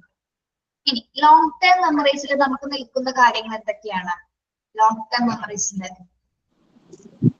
കുട്ടിക്കാലത്ത് നടന്ന സംഭവങ്ങൾ, സംഭവങ്ങള്, മറക്കാനാവാത്ത സംഭവങ്ങൾ അല്ലെ? നമ്മൾക്ക് ഒരിക്കലും മറക്കാൻ കഴിയാത്ത, അല്ലെങ്കിൽ നമ്മുടെ കണ്ണിൽ, നമ്മുടെ അൺകോൺഷ്യസ് മൈൻഡിൽ തങ്ങി നിൽക്കുന്ന കുറച്ച് കാര്യങ്ങളുണ്ട് അല്ലേ? അതായത് നമ്മൾ എത്രത്തോളം അത് ചിന്തിക്കണ്ട എന്ന് വിചാരിച്ചാൽ പോലും നമ്മളുടെ മനസ്സിലേക്ക് വരുന്ന കുറച്ച് കാര്യങ്ങളുണ്ട്. ചില ഇഷ്ടമില്ലാത്ത മൊമെന്റ്സ്, അല്ലെങ്കിൽ ഇഷ്ടമില്ലാത്ത പ്ലേസസ്, അതൊക്കെ എന്താണ് ഒരിക്കലും നമ്മുടെ മനസ്സിൽ നിന്ന് മായോന്ന് വിചാരിക്കുന്നുണ്ടോ നിങ്ങൾ? ഒരിക്കലും അതാണ് ഓർമ്മയുടെ. അപ്പൊ ആണ് ഓർമ്മ, ആ മെമ്മറി എന്ന് പറയുന്നത്. അതൊരിക്കലും ആയില്ല. ഇപ്പോഴും നമ്മൾക്ക് ഇഷ്ടമല്ലാത്ത കാര്യത്തെ കുറിച്ച് ജസ്റ്റ് ഒന്ന് ചിന്തിക്കുക, ആ പിക്ചർ കറക്റ്റ് ആയിട്ട് നമ്മുടെ ഫ്രണ്ടിൽ വരും. ആ സമയത്ത് നടന്ന സംസാരങ്ങളോ അല്ലെങ്കിൽ അവിടെ നടന്ന സ്ഥലമോ എന്തോ ആയിക്കോട്ടെ, അല്ലെങ്കിൽ അവിടുത്തെ ഒരു സ്മെല്ല് വരെ നമുക്കൊന്ന് ഓർത്തെടുക്കാൻ സാധിക്കും. ശരിയല്ലേ പറഞ്ഞത്? ഒരിക്കലും ഇഷ്ടപ്പെടാനാവാത്ത കാര്യങ്ങൾ വരെ ലോങ് ടേം മെമ്മറിയിൽ എങ്ങനെ സ്റ്റോർ ചെയ്ത് വെച്ചിരിക്കുന്ന ഒരിക്കലും പോയില്ല അത്. അല്ലെങ്കിൽ നമുക്ക് പറയുന്ന എന്തെങ്കിലും സംഭവിക്കണം അതുവരെ, അല്ലെങ്കിൽ നമ്മളുടെ ഒരു പ്രായാധിക്യം മൂലമായിരിക്കും മെമ്മറിയിൽ എന്തെങ്കിലും മെമ്മറി ലോസസ് ഒക്കെ ആയിരിക്കും. ഓക്കെ, നിങ്ങളൊന്ന് ഇപ്പൊ വേണമെന്ന് ടെസ്റ്റ് ചെയ്തു. ഇഷ്ടമല്ലാത്തൊരു കാര്യം അല്ലെങ്കിൽ ഒരിക്കലും ആഗ്രഹിക്കാത്തൊരു കാര്യം ഒന്ന് ജസ്റ്റ് ചിന്തിച്ചത് ഇപ്പൊ വരും മനസ്സിൽ. ഇപ്പൊ തന്നെ വരും. നമുക്ക് ഇഷ്ടമല്ലാത്തൊരു സംഭവം ഇപ്പൊ തന്നെ ചിന്തിച്ച് ഇപ്പൊ നമ്മുടെ മനസ്സിൽ അത് എന്തായിരുന്നു എന്ന് തോന്നി. ഒന്ന് ടെസ്റ്റ് ചെയ്ത് നോക്കിയേ. 2 സെക്കൻഡ് സമയം തരാം. ടെസ്റ്റ് ചെയ്യുന്ന മിസ് പറയുമ്പോ തന്നെ വരും. എന്തിനാണ് ടീച്ചറെ മറന്നുപോയ കാര്യമൊക്കെ പിടിച്ച് ഞങ്ങളെ പിടിച്ച് ഓർമ്മിപ്പിക്കണത് അല്ലെ? ഞാൻ മെമ്മറീനെ കുറിച്ച് പറഞ്ഞതാണ് കേട്ടോ, മനസ്സിലായോ? അല്ലാതെ നിങ്ങളെ ഇഷ്ടമില്ലാത്ത കാര്യങ്ങൾ പറഞ്ഞ് ഓർമ്മിപ്പിക്കാൻ വേണ്ടിയല്ല. നമുക്ക് 2 ടൈപ്സ് ഓഫ് മെമ്മറി ഉണ്ട്. ഒന്ന് ലോങ് ടൈം, ഒന്ന് ഷോർട്ട് ടൈം. ഷോർട്ട് ടൈം മെമ്മറിയിൽ നമുക്ക് ഏകദേശം ഒരു 30 സെക്കൻഡ്സ് 20 സെക്കൻഡ്സ് നിൽക്കുന്ന മെമ്മറി മാത്രമേ ഉണ്ടാവുള്ളൂ. പക്ഷെ ലോങ് ടേം മെമ്മറിയിൽ എന്താണ്, ലോങ് പീരീഡിൽ അല്ലെ, ദീർഘകാലം നിലനിൽക്കുന്ന മെമ്മറീസ് ആയിരിക്കും നമ്മളുടെ ബ്രെയിനിൽ ഉണ്ടായിരിക്കുന്നത്. ഈ 2 മെമ്മറി മാത്രമുള്ളട്ടോ, അല്ലാതെ ഒരുപാട് അതിൽ സബ് ഡിവിഷൻസ് വരുന്നുണ്ട്. ഷോർട്ട് ടൈം മെമ്മറിക്ക് കുറെ സബ് ഡിവിഷൻ ഉണ്ട്, പിന്നെ ലോങ് ടേം മെമ്മറിക്ക് സബ് ഡിവിഷൻസ് ഉണ്ട്. ഇതൊക്കെ നോക്കിയിട്ടാണ് അങ്ങനെ ഡീകോഡിങ് എൻകോഡിങ് എന്നൊക്കെ പറഞ്ഞ് കുറെ സംഭവങ്ങൾ വരുന്നുണ്ട്. ഡീറ്റെയിൽ ആയിട്ടുള്ള സ്റ്റഡീസ് ആണ് അതൊക്കെ. യെസ്, നമ്മ എന്താ പറഞ്ഞത്? എഡ്യൂക്കേഷൻ സൈക്കോളജിയിലെ ഫീൽഡിലുള്ള എന്തൊക്കെ കാര്യങ്ങളാണ് എഡ്യൂക്കേഷൻ സൈക്കോളജി പഠിക്കുന്നതെന്നാണ് പറഞ്ഞത് അല്ലെ? അപ്പൊ ആദ്യം പറഞ്ഞ എന്താണ് മെമ്മറി. ഇനി തിങ്കിങ് പ്രോസസ്സും കൂടി നിങ്ങൾ എഴുതി വെച്ചോ. എന്താ ഫാത്തിമ? സ്റ്റഡി ഓഫ് മെമ്മറി പറഞ്ഞോ? കേട്ടില്ലടോ? ഇല്ല മിസ്സേ. Theoretical process. തിയറിറ്റിക്കൽ ഒരുപാട് തിയറീസിലായിട്ടുള്ള വരുന്നില്ല. തിയറിറ്റിക്കൽ പ്രോസസ്സുകൾ എഡ്യൂക്കേഷൻ സൈക്കോളജിയിൽ ഉൾപ്പെടുത്തിയിട്ടുണ്ട്. Individual differences. എന്താണ് ഇൻഡിവിജ്വൽ ഡിഫറൻസസ് എന്ന് പറയുന്നത്? കുട്ടികള് തമ്മിൽ നല്ല ഡിഫറൻസ് കാണും ഇൻഡിവിജ്വലി, അവരുടെ ബ്രെയിനും അവരുടെ ഓരോ ആക്ടിവിറ്റിയിലും. ആക്ടിവിറ്റി ബേസ്ഡ് വ്യത്യാസം ഉണ്ടാവാം. പിന്നെ എന്തൊക്കെ കാര്യങ്ങൾ ഇൻഡിവിജ്വൽ ഡിഫറൻസ് വരുന്നു? ഇന്റലക്ച്വൽ, പേഴ്സണാലിറ്റി അല്ലെ? ഇന്റലക്ച്വലി പേഴ്സണൽ ആയിട്ട് വ്യത്യാസം വരാം. ഫിസിക്കൽ ഫീച്ചേഴ്സിൽ വ്യത്യാസം വരാം അല്ലെ? ഫിസിക്കലി, മെന്റലി എല്ലാത്തിലും എന്തുണ്ട്? വ്യത്യസ്തതയുണ്ട്. ഓരോ ഇൻഡിവിജ്വലും എന്താണ്? ഡിഫറൻഷിയേറ്റഡ് ആണ്, വ്യത്യസ്തരാണ്. എല്ലാവർക്കും ഇൻഡിവിജ്വൽ ഡിഫറൻസസ് ഉണ്ട്, എല്ലാവരിലും വ്യക്തി വ്യത്യാസങ്ങളുണ്ട്. ഓക്കെ, അപ്പൊ അത് എഡ്യൂക്കേഷൻ സൈക്കോളജിയുടെ ഭാഗമായി വരുന്ന ഒരു ടോപ്പിക്കാണ്. Then conceptualizing new strategies for learning process in humans. എന്താണ് conceptualizing എന്ന് പറയുന്നത്? Concept. What do you mean by concept? Concept എന്താണ്? Concept. ഐഡിയ, ഒരു കാര്യത്തിനെ കുറിച്ചുള്ള ഐഡിയ, ആശയം. കോൺസെപ്ച്വലൈസിംഗ് എന്ന് പറയുമ്പോൾ ഇപ്പൊ എന്തായിരിക്കാം? ആശയ രൂപീകരണം അല്ലെ? ആശയവൽക്കരണം, അല്ലെങ്കിൽ ആശയ രൂപീകരണം അല്ല, ആശയവൽക്കരണം. കോൺസെപ്റ്റ് ഫോർമേഷൻ ആണ് ആശയ രൂപീകരണം അല്ലെ? കോൺസെപ്റ്റുലൈസേഷൻ എന്ന് പറയുമ്പോൾ എന്താണ്? അപ്പൊ ആശയവൽക്കരണം, അതായത് പലതരത്തിലുള്ള ആശയങ്ങൾ ഉൾക്കൊണ്ടുകൊണ്ട് new strategies for learning and process in humans. അതായത് ഹ്യൂമൻസിന്റെ, മനുഷ്യന്റെ പല രീതിയിലുള്ള ലേണിംഗ് സുഗമമാക്കുന്നതിന് പല രീതിയിലുള്ള ആശയങ്ങൾ ഉൾക്കൊണ്ടുകൊണ്ട് പല സ്ട്രാറ്റജീസ്, അതായത് ന്യൂ സ്ട്രാറ്റജി എന്ന് ഉദ്ദേശിക്കുന്നത് എന്താണ്? ന്യൂ ട്രെൻഡ്സുകളാണ് അല്ലെ? പുത്തൻ പ്രവണതകളാണ്. അതായത് പുതിയ ആശയങ്ങൾ ഉൾക്കൊണ്ടുകൊണ്ടുള്ള ഹ്യൂമൻസിന്റെ ലേണിംഗ്സിന് വേണ്ടിയിട്ട് പലതരത്തിലുള്ള ആശയങ്ങളാണ് എഡ്യൂക്കേഷൻ സൈക്കോളജി നമ്മൾ ഉൾപ്പെടുത്തിയിരിക്കുന്നത്. Okay, educators changes the teaching methods and environment so that the maximum number of students is served in the general education environment. Educators change the teaching methods and environment so that the maximum number of students is served in the general education environment. എന്താ അവിടെ പറയുന്നത്? Teaching മെത്തേഡിൽ വളരെ ചേഞ്ചുകൾ വന്നിട്ടുണ്ട്. പണ്ടൊക്കെ വെറും ലെക്ചറിങ്ങും പഠിക്കാത്തവരെ തല്ലുക, memory ചെയ്യുക, by heart. ഇപ്പൊ അതെല്ലാം മാറി എന്നാണ് പറയുന്നത്. മാക്സിമം നമ്പർ ഓഫ് സ്റ്റുഡൻസിന് കൂടുതലായിട്ടുള്ള ജനറൽ എഡ്യൂക്കേഷൻ കിട്ടുന്ന രീതിയിലോട്ട് എഡ്യൂക്കേഷണൽ സിസ്റ്റം ടീച്ചിങ് മെത്തേഡ് എന്താണ് ചെയ്തിരുന്നത്? ടീച്ചിങ് മെത്തേഡ്സ്, അതായത് മാക്സിമം നമ്പർ ഓഫ് സ്റ്റുഡൻസിന് ഒരു ജനറൽ എഡ്യൂക്കേഷൻ, ആ ഒരു ജനറൽ എഡ്യൂക്കേഷൻ എൻവയോൺമെന്റ് പ്രൊവൈഡ് ചെയ്യുന്ന തരത്തിലുള്ള ടീച്ചിങ് മെത്തേഡ്സിൽ എന്ത് കൊണ്ടുവന്നു? ചേഞ്ച് കൊണ്ടുവന്നു. എഡ്യൂക്കേഷൻ സൈക്കോളജി ഓൾറെഡി എന്താണ് ഒരുപാട് മെത്തേഡ്സുകളും ടെക്നിക്സുകളും ഉണ്ട് അല്ലെ, പല തിയറീസിലുണ്ട്. പക്ഷെ ഒരു സമയം വരുമ്പോ എന്താണ് എഡ്യൂക്കേറ്റേഴ്സ് എന്ത് ചെയ്തു? ആ ടീച്ചിങ് മെത്തേഡ്സ് ജനറൽ എഡ്യൂക്കേഷൻ ആണ്, അതായത് നോർമൽ സ്റ്റുഡൻസിന് പോലെ മാക്സിമം സ്റ്റുഡൻസിന് എന്തായിരിക്കണം മനസ്സിലാവുന്ന രീതിയിലുള്ള അല്ലെ, ഇതൊരു ജനറൽ എഡ്യൂക്കേഷൻ എൻവയോൺമെന്റ് കിട്ടുന്ന തരത്തിലുള്ള ടീച്ചിങ് മെത്തേഡ്സിലേക്ക് ചേഞ്ച് ചെയ്യുകയാണ് ചെയ്തത്. ഓക്കെ, അപ്പൊ ചില തിയറീസും ചില കോൺസെപ്റ്റ് ഒക്കെ വളരെ ബുദ്ധിമുട്ടായിരിക്കും. അപ്പൊ അതിലൊക്കെ എന്താണ് കുറച്ച് മാറ്റങ്ങൾ വരുത്തി എന്നുള്ള രീതിയിലാണ് അവിടെ പറയുന്നത് കേട്ടോ. അതായത് ഇപ്പൊ ആരാ പറഞ്ഞത്, കുഷാനിൽ പറഞ്ഞ പോലെ പണ്ടത്തെ രീതി എന്ന് പറഞ്ഞ എങ്ങനെയായിരുന്നു? ഒരു സ്കൂൾ കാലഘട്ടത്തില് എങ്ങനെയായിരുന്നു? പിന്നെ ലെക്ചറിങ് മെത്തേഡ് ആയിരുന്നു, ആക്ടിവിറ്റീസ് കുറവായിരുന്നു അല്ലെ, ആക്ടിവിറ്റീസ് ഇല്ല. കുട്ടികൾക്ക് സ്വയം ഡെവലപ്പ് ചെയ്യാനുള്ള കുറച്ച് എന്താണ് സ്വയം ഡെവലപ്പ് ചെയ്യാനുള്ള കുറെ ആക്ടിവിറ്റീസുകൾ ഇല്ലാതെയായി അല്ലെ. ആ ഒരു സമയത്ത് ലെക്ചറിങ് ക്ലാസ്സുകളായിരുന്നു, ആക്ടിവിറ്റി ഓറിയന്റഡ് അല്ല, കൃത്യമായ ഒരു കോകരിക്കുലർ ആക്ടിവിറ്റീസ് അവിടെ സാധ്യമാക്കുന്നില്ല. പിന്നെ എന്താണ് അനാവശ്യ കാര്യങ്ങളിൽ കുട്ടികളെ വഴക്ക് പറയുന്ന, അല്ലെങ്കിൽ ഒരു മോട്ടിവേഷൻസ് ഒന്നും ഇല്ലാത്ത, അല്ലെങ്കിൽ തല്ലി പഠിപ്പിക്കുന്ന, അല്ലെങ്കിൽ എന്താണ് എന്തിനോ വേണ്ടി പഠിപ്പിക്കുന്ന ഒരു രീതികളൊക്കെ ആയിരുന്നു ആദ്യകാല സമ്പ്രദായങ്ങൾ ഉണ്ടായിരുന്നു. പിന്നീടാണ് എഡ്യൂക്കേഷൻ സൈക്കോളജി ഒക്കെ ഡെവലപ്പ് ചെയ്ത് വരുന്ന സമയത്താണ്, അതായത് തിയറീസ് ഒക്കെ ഡെവലപ്പ് ചെയ്യുന്ന സമയത്താണ് എഡ്യൂക്കേറ്റേഴ്സ് എന്ത് ചെയ്തത്? ആ ടീച്ചിങ് മെത്തേഡ്സിൽ പലതരത്തിലുള്ള ചേഞ്ച് കൊണ്ടുവരാൻ ശ്രമിച്ചത്. എങ്ങനെയുള്ള ഒരു ചേഞ്ച് ആണ് അവർ ശ്രമിച്ചത്? മാക്സിമം സ്റ്റുഡൻസിന് ജനറൽ എഡ്യൂക്കേഷൻ കിട്ടുന്ന രീതി. Maximum number of students is served in the general education. Maximum കുട്ടികൾക്ക് എന്താണ് ജനറൽ എഡ്യൂക്കേഷൻ ആയിട്ടുള്ള ഒരു പരിസ്ഥിതി പ്രൊവൈഡ് ചെയ്യുക എന്നുള്ള രീതിയിലാണ് അവരുടെ ടീച്ചിങ് മെത്തേഡ്സുകൾ ചേഞ്ച് ചെയ്തത്. ഓക്കെ,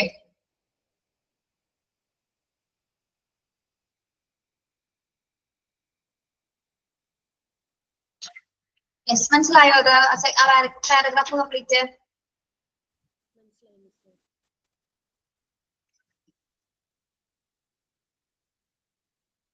യെസ്, ഈ ഒരു വരിയും കൂടി പറഞ്ഞത് നിർത്താം. Educational psychologist studies individual differences of students and devises special education programs for the students of exclusive needs. Educational psychologist studies individual differences of students. Education സൈക്കോളജിസ്റ്റുകളാണ് ഇൻഡിവിജ്വൽ ഡിഫറൻസിനെ കുറിച്ച്, സ്റ്റുഡൻസിന്റെ ഇടയിൽ എല്ലാവരും വ്യത്യസ്തരാണ്, എന്തെല്ലാം വ്യത്യസ്തതകളാണ് അവർക്കുള്ളത് എന്നതിനെ പറ്റിയിട്ടുള്ള കൂടുതൽ പഠനങ്ങൾ നടത്തിയത്. അവർക്കായിട്ട് ഇപ്പൊ ഡിഫറൻസുകൾ, ഇൻഡിവിജ്വലി ഡിഫറൻസ് ഉള്ള കുട്ടികൾ എന്ന് പറയുമ്പോൾ എങ്ങനെയുള്ള കുട്ടികളായിരിക്കാം?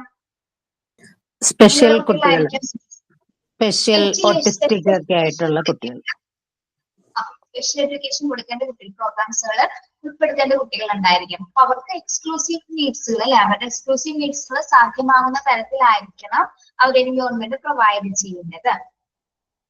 ഓക്കെ, അപ്പൊ ഈ സ്പെഷ്യൽ എഡ്യൂക്കേറ്റേഴ്സ് അല്ലെങ്കിൽ സ്പെഷ്യൽ സ്റ്റുഡൻസ് എന്ന് പറയുന്ന ഏത് കാറ്റഗറീസ് ഒക്കെയാണ് അതിൽ വരുന്നത്? ഓട്ടിസ്റ്റിക് ആയിട്ടുള്ള കുട്ടികൾ,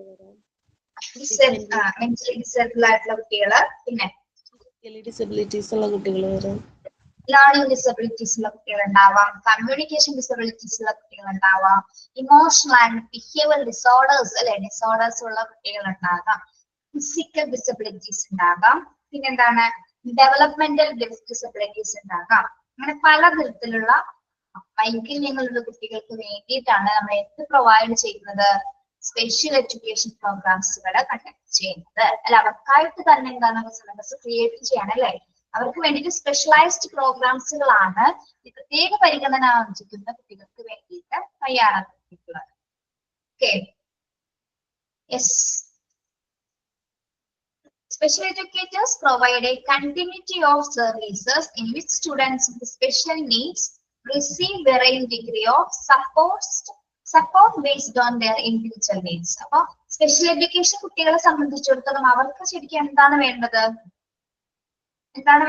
അവർക്ക് കണ്ടിന്യൂറ്റി ആയിട്ടുള്ള സർവീസസ് കൊടുക്കണം അല്ലെ? അവരുടെ സ്പെഷ്യൽ നീഡ്സുകൾ എന്തൊക്കെയാണെന്ന് മനസ്സിലാക്കി അവർക്ക് ഒരു ബേസിക് സപ്പോർട്ടാണ് എഡ്യൂക്കേറ്റേഴ്സ് കൊടുക്കേണ്ടത്. ശരിയല്ലേ? സ്പെഷ്യൽ എഡ്യൂക്കേറ്റേഴ്സ് കൊടുക്കേണ്ടത്. വൈകല്യങ്ങളുള്ള കുട്ടികളെ നമ്മൾ ഏറ്റവും കൂടുതൽ പരിഗണന ആർജിച്ചിട്ട് വേണം അവരെ അതേപോലെ ആയിരിക്കണം, അവർക്ക് അങ്ങനെ ഒരു ചുറ്റുപാടായിരിക്കണം നമ്മൾ കൊടുക്കേണ്ടത്. ഓക്കെ, ഇവിടെ കോമൺ സ്പെഷ്യൽ നീഡ്സ് ഇൻക്ലൂഡ് എന്തൊക്കെയാണ്? കോമൺ സ്പെഷ്യൽ ബുദ്ധിമുട്ടുള്ള കുട്ടികൾ ഏതൊക്കെയാണെന്നാണ് ഇവിടെ പറയുന്നത്? ലേണിംഗ് ഡിസബിലിറ്റീസ് ഉള്ള കുഞ്ഞുങ്ങള് അല്ലെ? Learning disabilities, communication disabilities, emotional and behavioural disorders, physical disabilities and developmental disabilities. ഇപ്പൊ ലേണിംഗ് ഡിസബിലിറ്റീസ് എന്ന് പറയുമ്പോൾ എന്തൊക്കെ വരുന്നത് അതില്? ലേണിംഗ് ഡിസബിലിറ്റി പഠിക്കാനായിട്ട് എഴുതാൻ ഭയങ്കര നിങ്ങൾ ചെയ്യണ്ട ഞാൻ പറയട്ടെ. അപ്പൊ ഞാനൊരു ആക്ടിവിറ്റി തരാണ് കേട്ടോ. അപ്പൊ ലേണിംഗ് ഡിസബിലിറ്റീസ് എന്തൊക്കെയാണ്? ലേണിംഗ് ഡിസബിലിറ്റീസ് എന്തൊക്കെയാണ് ആ കാറ്റഗറിയിൽ വരുന്നത്? കമ്മ്യൂണിക്കേഷൻ ഡിസബിലിറ്റീസിൽ എന്തൊക്കെ വരുന്നു? 1, 2, 3 പോയിന്റ്സ് ആര് കണ്ടെത്തിയാൽ മതി കേട്ടോ. ഇമോഷണൽ ബിഹേവിയർ ഡിസോർഡേഴ്സ് ഏതൊക്കെയാണ്? അതിന്റെ പേരുകൾ എന്തൊക്കെയാണ്? ഇനി ഫിസിക്കൽ ഡിസബിലിറ്റീസ് എന്തൊക്കെ വരുന്നു? ഡെവലപ്മെന്റൽ ഡിസബിലിറ്റീസ് എന്തൊക്കെയാണ് എന്ന് നിങ്ങളുടെ നോട്ട്ബുക്കിൽ ഒരു ആക്ടിവിറ്റി ആയിട്ട് നിങ്ങൾ നെക്സ്റ്റ് ക്ലാസ്സിൽ ചെയ്യാം. മനസ്സിലായോ? എന്തൊക്കെയാണ് ലേണിംഗ് ഡിസബിലിറ്റീസ്? അപ്പൊ നമ്മൾ സെർച്ച് ചെയ്താൽ കിട്ടുമോ? മനസ്സിലായോ? ടീച്ചർ, എന്തൊക്കെ വൈകല്യങ്ങളാണ് കുട്ടികളുമായി വരുന്നത്? പ്രത്യേകിച്ച് സ്പെഷ്യൽ എഡ്യൂക്കേഷൻ കുട്ടികളുടെ കാര്യം എടുത്ത് നോക്കുകയാണെങ്കിൽ അതിൽ ഡീറ്റെയിൽ ആയിട്ട് ഇതൊക്കെ ഉണ്ടാവും. ഓക്കെ, മനസ്സിലായോ? മനസ്സിലാവാത്തവരുണ്ടോ? ഇതെന്തൊക്കെയാണെന്നുള്ള ലിസ്റ്റ് എഴുതിയാ മതിയോ മിസ്സേ? എന്തൊക്കെ വൈകല്യങ്ങളാണ് ലേണിംഗുമായി ബന്ധപ്പെട്ട കുട്ടികൾ എന്തൊക്കെ വൈകല്യങ്ങളാണ് നമ്മൾ കണ്ടെത്തുന്നത്? ഇതൊക്കെ അത് മാത്രം, പേരുകൾ മാത്രം കേട്ടോ. ഒരു എക്സ്പ്ലനേഷൻസ് ഒന്നും വേണ്ട. കമ്മ്യൂണിക്കേഷൻ ഡിസബിലിറ്റീസിൽ എന്തൊക്കെ വരുന്നു? കമ്മ്യൂണിക്കേഷൻ ഒരു എക്സാമ്പിൾ ഒന്ന് പറഞ്ഞു നോക്കിയേ. കമ്മ്യൂണിക്കേഷൻ ഡിസബിലിറ്റിയിൽ എന്ത് വരാം? Speech delay. സ്പീച്ച് ഡിലേ വരാം. പിന്നെ അതിൽ തന്നെ പല കാര്യങ്ങളും വരാം അല്ലെ? സ്പീച്ച് ഡിലേക്കുള്ള കാരണം കുറച്ച് പോയിന്റ്സ് വരാമല്ലോ അവിടെ. സ്റ്റാമറിംഗ് ഒക്കെ വരാം അല്ലെ? പിക്ക് അങ്ങനെയുള്ള കുട്ടികൾ, അതൊക്കെ ഡിസബിലിറ്റീസ് ആണ്, കമ്മ്യൂണിക്കേഷൻ ഡിസബിലിറ്റീസ് ആണ്. സ്പീച്ച് ഡിഫക്റ്റ് അല്ലെ? സ്പീച്ച് ഡിഫക്റ്റ് അതിൽ വരുന്ന കാര്യങ്ങൾ, അങ്ങനെയുള്ള കാര്യങ്ങളൊന്ന് നോട്ട് ചെയ്തിട്ട് വരാം കേട്ടോ. മനസ്സിലായോ?